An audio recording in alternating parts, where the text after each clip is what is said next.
नमस्कार, मेरा नाम है संदीप कुमार शुक्ला। आप देख रहे हैं करंट न्यूज एनालिसिस। आज 23 मार्च है और आपको मालूम है कि 23 मार्च का जो दिन है वो हिंदुस्तान के इतिहास के लिए बहुत महत्वपूर्ण दिन है। 23 मार्च 1931 को भारत माँ के 3 सपूत, 3 लाडले, 3 बेटे भगत सिंह, सुखदेव और राजगुरु, इन्होंने भारत माता की इज्जत के लिए, भारत माता के सम्मान के लिए, देश को आज़ाद कराने के लिए फांसी के फंदे को चूमा था। आज ही के दिन 23 मार्च को सबसे पहले हम भगत सिंह साहब को, सुखदेव को, राजगुरु जी को यहीं से जहाँ भी उनकी ईश्वर आत्मा को शांति दे और उनके चरणों में हम नंदन वंदन अभिनंदन करते हैं, उनके चरणों को स्पर्श करते हैं। हम बहुत छोटे हैं उनके सामने। इतनी कम उम्र में देश के लिए इतना कुछ कर जाना बहुत बड़ी बात होती है। और वो जो कर्ज है जो उन्होंने हमारे लिए दिया है, हमारे लिए, मेरे लिए, आपके लिए, हम सब के लिए, जो उन्होंने फांसी के फंदे को चूमा था ताकि हम आज़ाद भारत में सांस ले सके, वो कर्ज हम कभी उतार ही नहीं सकते। कभी किसी भी कंडीशन में एट एनी कॉस्ट हम उस कर्ज को नहीं उतार सकते। उसके लिए हम उनके चरणों में प्रणाम करते हैं, कोटिशाह प्रणाम करते हैं। आज हम एक महत्वपूर्ण मुद्दे पर चर्चा करने वाले हैं। मुद्दा क्या है? मुद्दा है कि भगत सिंह साहब को जो फांसी दी गई, भगत सिंह, सुखदेव, राजगुरु जी को, इसमें स्पेशली भगत सिंह का नाम लिया है इस मुद्दे में। मुद्दा है कि क्या महात्मा गांधी भगत सिंह को बचा सकते थे? अगर महात्मा गांधी कोशिश करते तो क्या भगत सिंह की फांसी बच सकती थी? उनको फांसी नहीं होती। लगातार सोशल मीडिया में, फेसबुक में, इंस्टाग्राम में, व्हाट्सएप में, खूब आपने हर जगह पर इस सवाल को हमेशा आप देखा होगा। आज हम इसी मुद्दे पर चर्चा करने वाले हैं कि क्या कॉन्टेक्स्ट है और क्या सच में महात्मा गांधी इतने पावरफुल थे कि वो भगत सिंह को बचा सकते थे, फांसी के फंदे से बचा सकते थे, या जो भी कहानी है। क्लियर? आज हम पूरे इसी मुद्दे पर चर्चा करेंगे। उसके पहले आप चैनल में नए हैं तो चैनल को सब्सक्राइब जरूर कर लीजिएगा, वीडियो को लाइक कर दीजिएगा। और इस प्रकार के जितने भी वीडियोज होते हैं आपको सारी ऑथेंटिक इन्फॉर्मेशन के साथ यहाँ पर प्रोवाइड किए जाते हैं। चलिए शुरू करते हैं। सबसे पहले हम बात करते हैं कि घटनाक्रम क्या है। तो घटनाक्रम है आपका 23 मार्च 1931, 23 मार्च 1931। ये दिन है जिस दिन इन तीनों को, भगत सिंह, सुखदेव, राजगुरु जी को फांसी दी जाती है। 1931, अगर आपको इतिहास की थोड़ी भी जानकारी होगी तो मैं बता दूं, इसके ठीक लगभग 2 साल पहले 1929-30 में, लगभग 1.5 से 2 साल पहले एक आंदोलन शुरू किया गया था जिसे कहा जाता है सविनय अवज्ञा आंदोलन, सिविल डिसोबीडियंस मूवमेंट। अगर आपको इस आंदोलन के बारे में जानकारी नहीं है तो हम आपको स्पेशल एक वीडियो बना के बता देंगे। बट आपने नमक कानून के बारे में जरूर सुना होगा कि गांधी जी ने नमक कानून तोड़ा था, नमक बनाया था ना, साबरमती का आश्रम, दांडी मार्च, ये लगभग सुना, हल्का हल्का सुना होगा आपने। नहीं सुना होगा तो इस पर हम स्पेशल वीडियोस बनाते चलेंगे, बिल्कुल चिंता मत कीजिएगा। हमारी जिम्मेदारी है कि आपको ऑथेंटिक और अच्छा ज्ञान आपको प्रोवाइड कराया जाए। तो ये सविनय अवज्ञा आंदोलन का समय है 1929-1930 का। और आपको मालूम है कि तब उसके बाद में गांधी जी को और जितने भी कांग्रेस के बड़े लीडर्स हैं सबको गिरफ्तार कर लिया गया था। ठीक है, अब बात आती है भगत सिंह की। जब भगत सिंह साहब को सजा सुनाई गई, मतलब भगत सिंह, सुखदेव, राजगुरु जी को जब सजा सुनाई गई थी, उस समय महात्मा गांधी जेल में थे। ठीक है, उसके बाद में महात्मा गांधी, ये 23 मार्च 1931 को जब इनको फांसी की सजा होती है, उसके ठीक लगभग 20 से 25 दिन पहले वो जेल से छूटे थे। और जेल से छूटने के बाद उस समय का वायसराय था लॉर्ड इरविन। ध्यान से सुनिएगा, उस समय का वायसराय था लॉर्ड इरविन। लॉर्ड इरविन के साथ में 5 मार्च 1931 को गांधी और इरविन का एक समझौता हुआ था जिसे गांधी इरविन पैक्ट अर्थात गांधी इरविन समझौता कहा जाता है। कब डेट याद रखिएगा? 5 मार्च 1931। और ये घटना कब की है? ये घटना आपका 23 मार्च 1931 का, मतलब घटना के ठीक 17 दिन पहले, 17 डेज पहले गांधी और इरविन के बीच में एक समझौता होता है। ठीक है, ये ऑथेंटिक चीजें हैं। इतिहास की किताबें जो हैं जो हमें बताती है वो सब मैं बता रहा हूँ आपको। मेरा मन गढ़त, मैं अपने मन से कुछ नहीं बता रहा हूँ। जो ऑथेंटिक आर्टिकल्स हैं, किताबें हैं, उन सब की जानकारी आपको दे रहा हूँ। अब 5 मार्च 1931 को जब गांधी इरविन समझौता होता है तो लाजमी सी बात है कि 5 मार्च 1931 को जब समझौता हो रहा होगा उस समय 2-3 घटनाक्रम हुए हैं। एक कि सविनय अवज्ञा आंदोलन में हजारों लोगों को अरेस्ट किया गया था। एक दूसरा, भगत सिंह, सुखदेव, राजगुरु जी को फांसी की सजा सुना दी गई है और कुछ दिनों के बाद उनको फांसी की सजा दी जाएगी, क्योंकि 5 मार्च 1931 की बात है और आपको पता 17 दिन बाद फांसी दी गई थी, है ना। तो क्या गांधी जी ने इरविन समझौते के टाइम पे ये बात की थी कि भगत सिंह, सुखदेव, राजगुरु जी की सजा माफ की जाए, उन्हें फांसी न दी जाए? एक सवाल सबसे बड़ा ये होता है। बिल्कुल, देखिए ध्यान सुनिएगा, गांधी इरविन समझौता आप जब पढ़ेंगे, है ना, किताबों में पढ़ेंगे या कई बार अच्छे ऑथेंटिक सोर्स की बात कर रहा हूँ मैं व्हाट्सएप यूनिवर्सिटी की या फेसबुक की, व्हाट्सएप की नहीं बात कर रहा। अगर आप ऑथेंटिक सोर्सेस पढ़ेंगे, अच्छे वेबसाइट्स पढ़ेंगे या अच्छी किताबें पढ़ेंगे, अच्छे राइटर्स की किताब पढ़ेंगे, तो आप पता करेंगे कि 5 मार्च 1931 को जो गांधी इरविन समझौता होता है, इस समझौते में जो महत्वपूर्ण बातें थी उनमें एक बात थी कि भाई सविनय अवज्ञा आंदोलन को समाप्त किया जाएगा, सिविल डिसोबीडियंस मूवमेंट को खत्म किया जाएगा। दूसरी बात थी कि जो कांग्रेस है वो गोलमेज सम्मेलन में, राउंड टेबल कॉन्फ्रेंस में पार्टिसिपेट करेगी। तीसरी बात थी कि जो ऐसे लोग जो अहिंसक थे, जो नॉन वायलेंस कर रहे थे, हिंसा नहीं कर रहे थे, ऐसे लोग जिनको गिरफ्तार किया गया उनको रिहा किया जाएगा। ऐसे लोगों की संख्या लगभग 90,000 के आसपास थी। ऐसे लोग जो सविनय अवज्ञा आंदोलन में शामिल हुए थे, सिविल डिसोबीडियंस मूवमेंट में पार्टिसिपेट किए थे और नॉन वायलेंस के तरीके से हिंसा नहीं की थी उन्होंने, ऐसे लोगों को अरेस्ट जिनको किया गया है उनको छोड़ा जाएगा। और इस केस के आधार पर लगभग 90,000 लोगों को छोड़ा भी गया था। फिर बात आती है महात्मा गांधी की भगत सिंह के बारे में कि क्या इस इरविन समझौते के बीच में महात्मा गांधी ने इरविन से कहा था भगत सिंह के बारे में? बिल्कुल। इस समझौते में गांधी ने इरविन से कहा था कि जो भगत सिंह हैं उन्हें जो फांसी की सजा दी जा रही है उस फांसी की सजा ना दी जाए। आपको यहीं पर रोक के मैं एक चीज बताना चाहूंगा। मैंने यूपीएससी की तैयारी की है और यूपीएससी की तैयारी में एक पेपर होता है एथिक्स का पेपर नंबर 4, और वहां पर एक बड़ा इंपॉर्टेंट टॉपिक आता है मृत्यु दंड का। मृत्यु दंड मतलब कैपिटल पनिशमेंट, मतलब किसी ने कोई गलत कार्य किया तो उसको मृत्यु दंड, फांसी दे दी जाए, है ना। और जो मृत्यु दंड का कॉन्सेप्ट आता है तो वहां पर हम 2 डायमेंशन में पढ़ाई करते हैं कि भाई कौन कौन ऐसे लोग हैं जो मृत्यु दंड को सपोर्ट करते हैं, उसके पॉइंट पढ़ना पड़ता है हमको, और एक होता है कि कौन कौन ऐसे लोग हैं जो मृत्यु दंड को सपोर्ट नहीं करते हैं, ये भी हमको पढ़ना पड़ता है। गांधी उनमें से है जो मृत्यु दंड को किसी भी कंडीशन में सपोर्ट करते नहीं है, क्योंकि गांधी हिंसा को सपोर्ट नहीं करते, वायलेंस को सपोर्ट नहीं करते। गांधी कहते हैं कि हम जो पृथ्वी पे आए हैं, धरती पे आए हैं, ये हम प्रकृति की देन है। देखिए, मेल और फीमेल 2 मिले, पेट में बच्चा आया, पैदा हो गया, वो मेल और फीमेल सिर्फ क्या है, एक माध्यम मात्र है। अदरवाइज देखा जाए तो हमें प्रकृति ने हमें इस संसार पे लाया है, और प्रकृति ने अगर संसार पे हमें लाया है तो प्रकृति का ही हक है कि वो जब चाहे हमें संसार से समाप्त करे।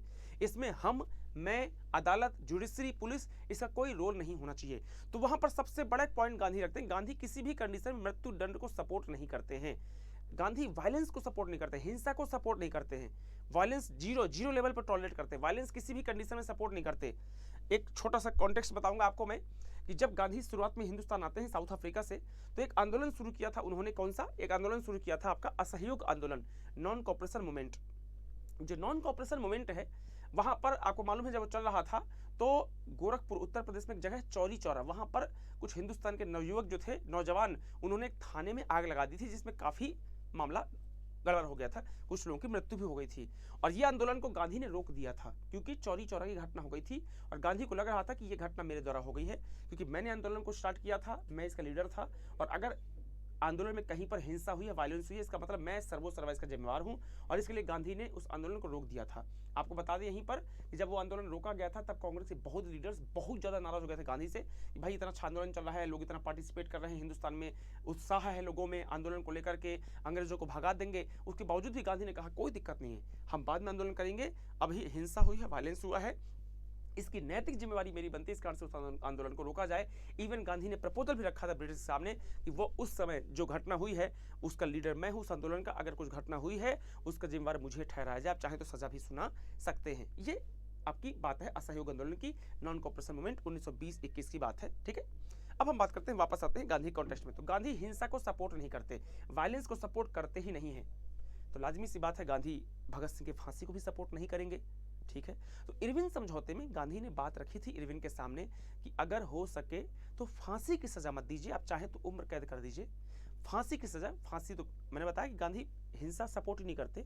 तो वहां पर एक पॉइंट उन्होंने रखा था इरविन के सामने कि आप भगत सिंह, सुखदेव, राजगुरु जो हमारे क्रांतिकारी हैं, उन्होंने हिंसा की है, किसी को मारा है, बिल्कुल ठीक, और उस आधार पर उनको सजा दी गई है, आपने किसी को मारा तो उस आधार पर उनको फांसी की सजा सुनाई गई है, लेकिन मैं चाहता हूं कि उनको फांसी की सजा ना दी जाए। ये गांधी का लॉजिक था गांधी इरविन पैक्ट में, क्लियर। तो एक गांधी का ये प्रयास हो गया। दूसरा, अब हम और आगे चलते हैं कि क्या गांधी ने इरविन से इसके बाद भी बात की, क्योंकि 5 मार्च 1931 को गांधी इरविन पैक्ट होता है और 23 मार्च 1931 को गांधी इरविन के बीच इस 17 दिन में 23 मार्च 1931 को इनको भगत सिंह साहब को, राजगुरु जी को, सुखदेव जी को फांसी की सजा दी जाती है। तो क्या इन 17 डेज में, 17 दिनों में जो गांधी हैं, क्या उन्होंने इरविन से बात करने की कोशिश की कोई कि भाई क्या हुआ भगत सिंह वाले मामले का? बिल्कुल की। इस बीच में गांधी ने 3 लेटर लिखे हैं इरविन को कि जो मैंने आपको कहा था, रिक्वेस्ट की थी, गांधी ने रिक्वेस्ट किया था, याद रखना, गांधी ने कहा नहीं था, गांधी ने रिक्वेस्ट की थी कि भाई जो भगत सिंह, सुखदेव, राजगुरु की फांसी उसे रोक दी जाए। फांसी को आप उम्र कैद में तब्दील कर दीजिए। तो गांधी ने 3 लेटर लिखे अलग अलग डेट पर कि क्या हुआ, जो मैंने आपसे रिक्वेस्ट की थी आपने क्या उस पर विचार किया, क्या इनकी फांसी की सज़ा रोककर इनको उम्र कैद में तब्दील किया जा रहा है।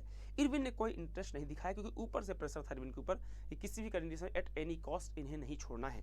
एक तो ये हो गई बात क्लियर। तो ये इंपॉर्टेंट चीज़ है, आपको जानना चाहिए क्योंकि हमेशा विवाद आता है। देखिए मैं एक टीचर होने के नाते, एक एजुकेटर होने के नाते, या एक शिक्षक होने के नाते, एक छात्र होने के नाते, इतिहास का छात्र होने के नाते मेरी एक नैतिक जिम्मेवारी बनती है, मेरी एक संवैधानिक जिम्मेवारी बनती है, एक समाज के प्रति एक जिम्मेवारी बनती है कि जो सच है वो आपके सामने दिखाया जाए।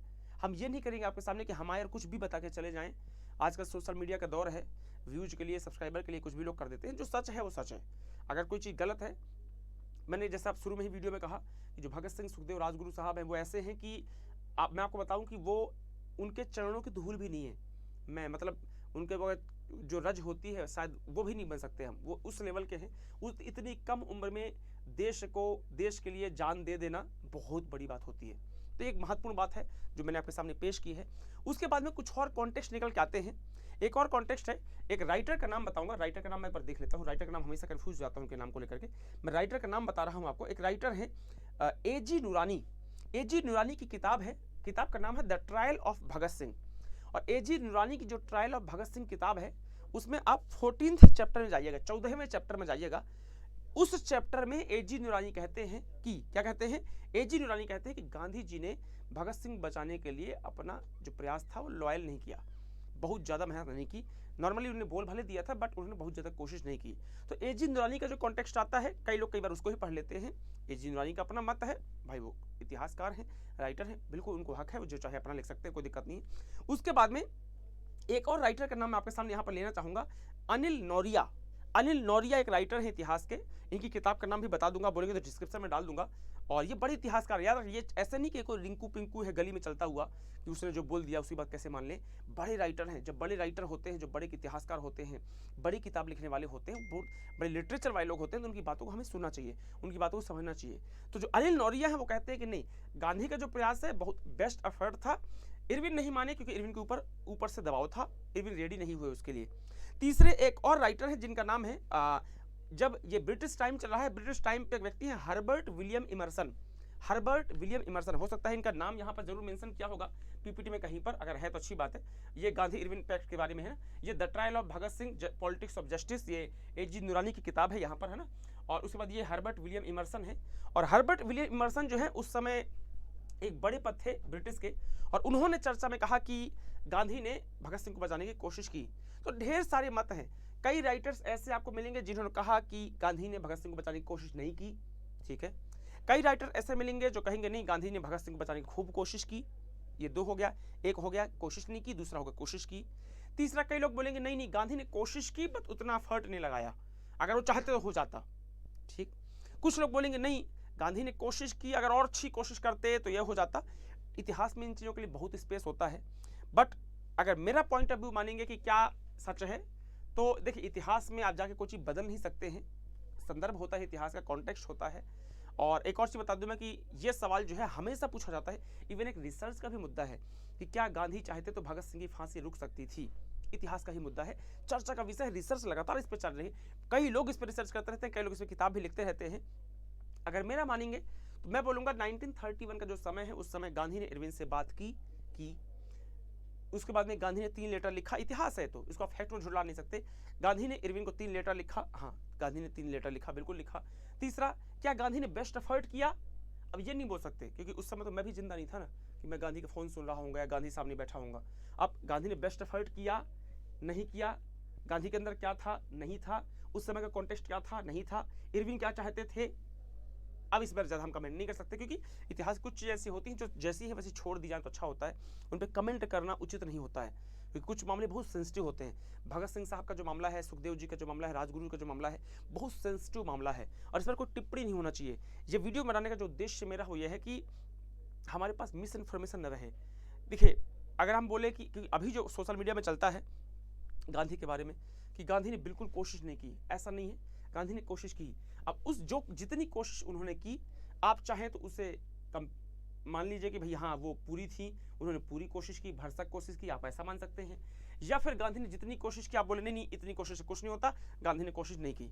ये टोटली आपके ऊपर डिपेंड करता है, लोकतंत्र है, आप उस चीज़ को मान सकते हैं कि हाँ गांधी ने पूरी तरह से कोशिश नहीं की, आप ये भी मान सकते हैं फुल एफर्ट नहीं लगाया, और आप ये भी मानने के लिए स्वतंत्र है कि गांधी ने फुल एफर्ट लगाया। ये टोटली आपके ऊपर डिपेंड करता है। हमारा एक छात्र होने के नाते, एक इतिहास का छात्र होने के नाते, या इतिहास का टीचर आप जो भी बोल दें मुझे, या दोस्त मान लीजिए, जो भी बोल दीजिए, उस होने के नाते मेरे पास जो फैक्ट्स हैं, जो आर्टिकल्स मैंने पढ़ा है, जो किताबें मैंने पढ़ी है, और जो यूट्यूब में वीडियोस देखे, उस सब के आधार पर मैंने जो अपना कॉन्टेक्स्ट है मैंने आपको समझा दिया। ठीक है, मेरा ओपिनियन क्या है इसमें, मेरा ओपिनियन फैक्ट की बात करेंगे तो फैक्ट तो ये है कि गांधी ने कोशिश की।